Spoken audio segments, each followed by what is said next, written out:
I just lay down in my bed. Fuck it. What up, world? Get a little bit more light. What's the weight?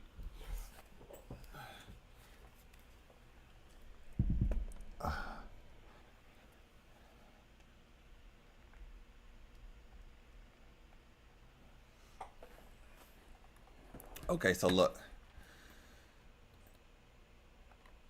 First things first. Gotta look at QQQ and SPY. QQQ have better setup. It bounced off the highs a little bit cleaner than SPY, but let's get into SPY. Right, SPY a little bit more displaced from the previous highs, but this is what it looks like on the daily. Let's jump down to the 4, the 1, 15, and let's just go ahead and replay from here. No data yet. What are you talking about? Pick up where I started off. So, damn, I didn't start my recording.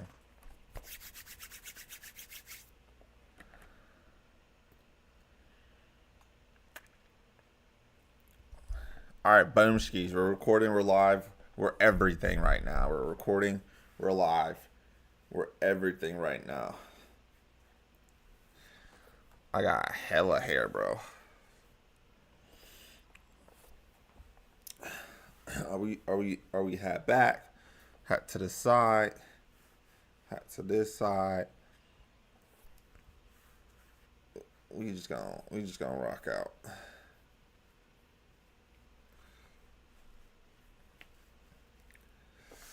I just got a lot of hair, bro.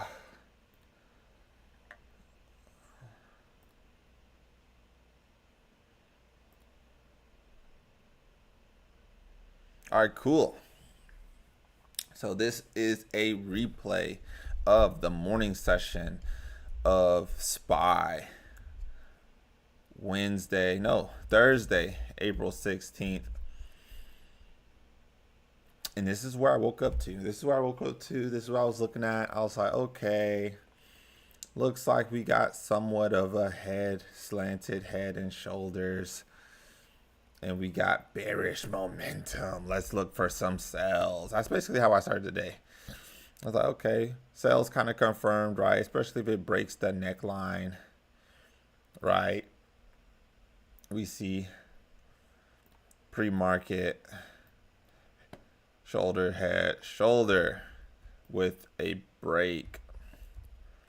Kind of confirming this as a reversal structure, right? So just to take a quick step back, if you don't understand structure trading, impulse correction, this might be a harder concept, but this is the fundamental way the market moves. Every market from commodities to futures to currency pairs to crypto to stocks. You have an impulsive phase, you have corrective phases, and you have impulsive phases.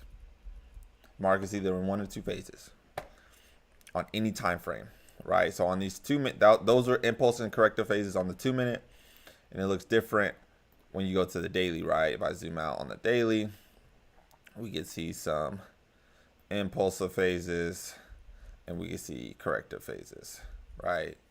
Corrective phases, impulsive phase. So market's in an impulsive phase right now on a daily time frame. It's shooting up. Price is shooting up.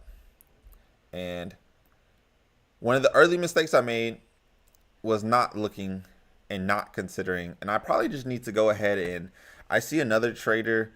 What she does is she just has like a text box of the day, like daily bias is a bullish bullish impulse, right? Okay, cool.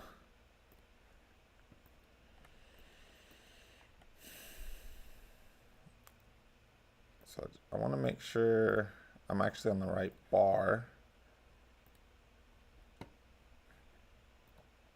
Go to the 1 minute. Market's open. It's 8:53. Let's play out exactly how I made.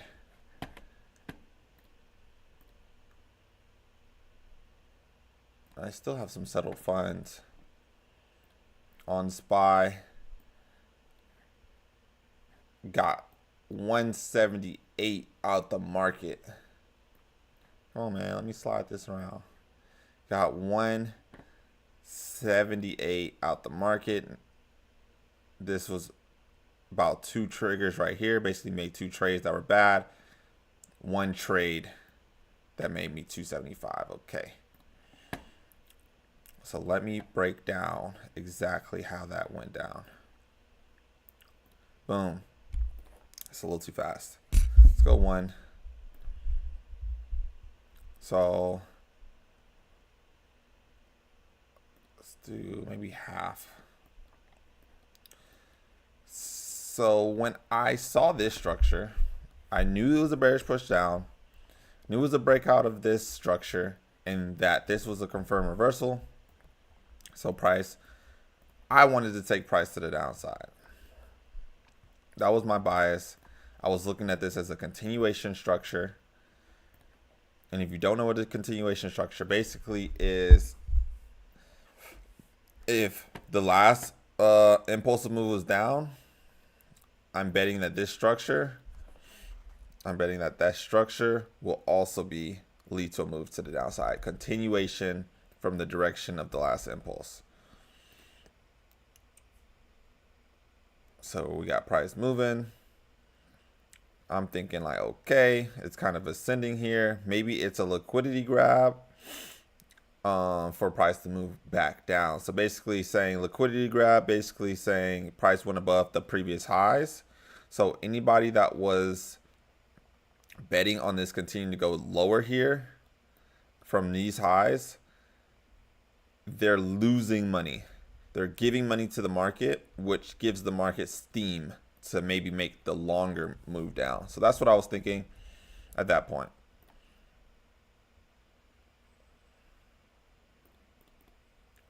Just move forward a bit. I'm like, okay, let me be patient because I still believe in the sells and I want to see it develop. So boom, price breaks that bottom trend line. I'm like, okay, bet. That's probably a good sign for me to get in. It looks like this correction is complete. Not only that, I see a bit of a head and shoulders here, right? And then price push down and breaks the bottom of the trend line. I get in. I enter the market at this point. I see a nice push down. I say, cool. I'm betting that this just needs to break about this level.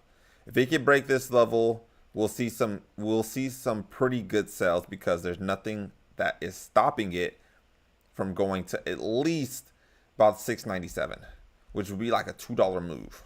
It'd be great for zero day expiration contract. Basically, I'm trading contracts that are going to expire at the end of the day.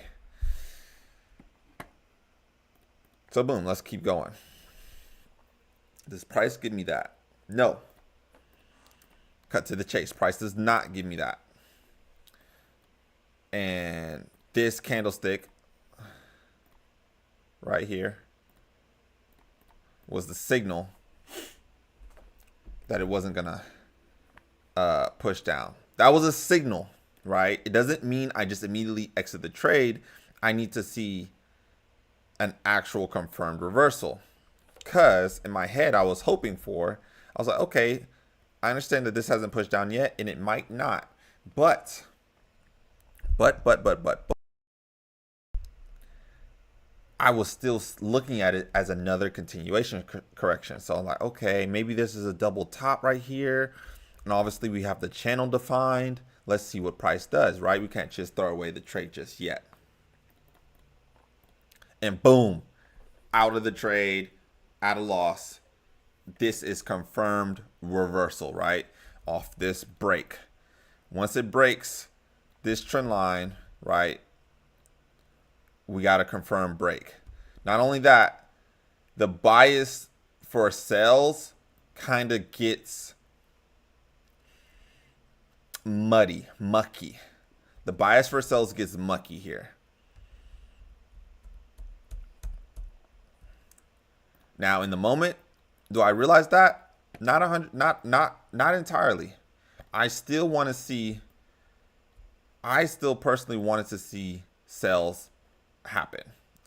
And maybe I need to kind of get out of my own way, because I think I get a little salty. When I don't when my original bias doesn't work out. And I look to try to get more sales. So you guys kind of see what ends up happening there. What I end up doing is I understand that, okay, this is how I need to look at the chart. And as a structure trader, how you draw your trend lines is everything, right? Because I had these two like lines up here like this structure, and then this structure, looking for this move down. As soon as this invalidates this being a continuation structure, I understand that I need to redraw what I'm looking at. And the most obvious thing was to connect the entire thing, right? Because this is obviously still in correction, right? This is still separate from this move. This correction is still separate from this impulse. So I connect the lows. That was really good of me. I connected the lows in real time. However, at this point, is there two swing highs to connect this and make it an actual structure to be able to make analysis off of? The answer is pause. Answer for yourself. What do you think? Is this a swing high? Yes. Is this a swing high? No. Price is still moving to the upside. It hasn't made like a head and shoulders. It hasn't given us a double top and a push down. It hasn't even given us impulse, right? It hasn't given us a clear top. It's moving. And what I was doing was, and I was catching myself, but I was trying to be like, oh, this might be the high. It could still waver here some point and move down to the downside. Mistake. Let's play. We kind of know what happens. I was looking at that candlestick for sales. I end up getting on this candlestick for sales. So I end up entering more sales right there. Now, price moves against me. Not only does price move against me, I double down. I see a bit of a double header right there. And I'm like, oh, I'm going to double in now because price is coming back. I'm playing it wrong. I'm not being patient. I'm not letting, and these are probably my two worst mistakes today. And this is why I lost $90. Okay, yes, we finally got that high. So now we got one high, two high, and some swing lows. We know this is a channel. But it hasn't this high hasn't finished confirming that it wants to move to the downside. So like, I'm banking on this being reversal, high risk, high reward. I tried to double in. That's not a part of my trading plan. I don't make a bad entry. It goes against me. Yeah, it gives me the double top I was looking for initially, which I was late on. So now I'm down money. I don't now double down. Hold on.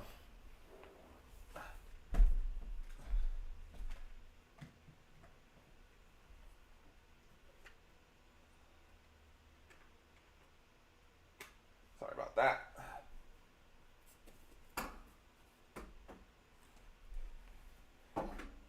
some shoddy production. Get that light source back. Come on, man. Am I putting it on the wrong way? There we go. Got our light source back. Oh, man. Come on, man. You know I need that. Y'all know y'all need them good looks. Okay. So, yeah. Not part of my plan to make a bad entry or a late entry. Excuse me, an early entry. Because, yeah, maybe this does become a reversal, right? It's not out of the ordinary that you have a structure like this, impulse down. You have let's say a neutral channel. You get two highs. The second high is a double top, triple top, whatever, and price pushes down to continue the previous impulse, right? Not out of the ordinary that you would get something like that, but it's bad trade management. It's bad trading to get in early. So this was obviously too early. Right? There was no defined high. When the high does define itself, that doesn't mean you just enter again, right? Maybe I should be waiting for it to confirm itself. Maybe I should be waiting for a strong bearish push down, and then maybe a continuation structure within that. Like, it's nice to see confirmation, and you only get confirmation after the fact. So let me show you what that looks like as far as making a successful trade with confirmation after the fact. So boom, I'm in this trade, and that's the next candlestick. And I was happy at first. It was a nice red deep candlestick, but it pushed against me, and I know I'm in for trouble. I'm like, I need to get out. I need to get out at minimum loss, right? I already lost maybe like $30 or $50, and this was good trade management. Once I see this bullish pin bar, I'm like, I probably need to get out of this trade. Even if this does end up being a top, I need to be a bit patient because it could easily not be a top, and I could be in for a rude awakening. It'd be down $150 in 2 seconds. So I get out right before this green candlestick, and boom, boom, boom. And I'm like, I need to probably be in for calls now. I switch my bias. At this point, I start to switch my bias. Like, this is probably calls. If it's going to make these bottoms here like this, I understand that I've been making money on the calls, right, the past few days. That's how I've been making my money. Calls for the breakout. Calls for breakout. We're back into calls for breakout, especially after they just collected all this money from sellers. If you were sellers here, sellers here, sellers here, oh baby. So I'm like, it could go. And on my stupid phone, I'm trying to trade, right? I don't get in there. I don't get in there. I don't get in there, which I really wanted to, especially when I seen this candle. This was the candle I was like, bro, I need to be in. Bro, it takes me like 3 minutes to configure my phone. It's like messing up, doing whatever the fuck. Like, I think I finally get in around this point for calls, maybe even a bit higher. And we kind of get to see this kind of just rock out. So I end up getting, so it makes a new all-time high. I end up getting in probably around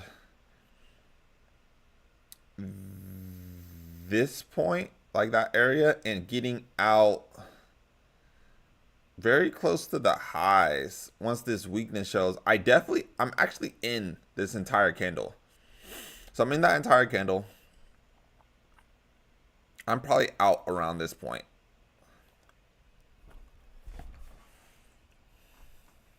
And this momentum pushes up a lot. It makes me that 275.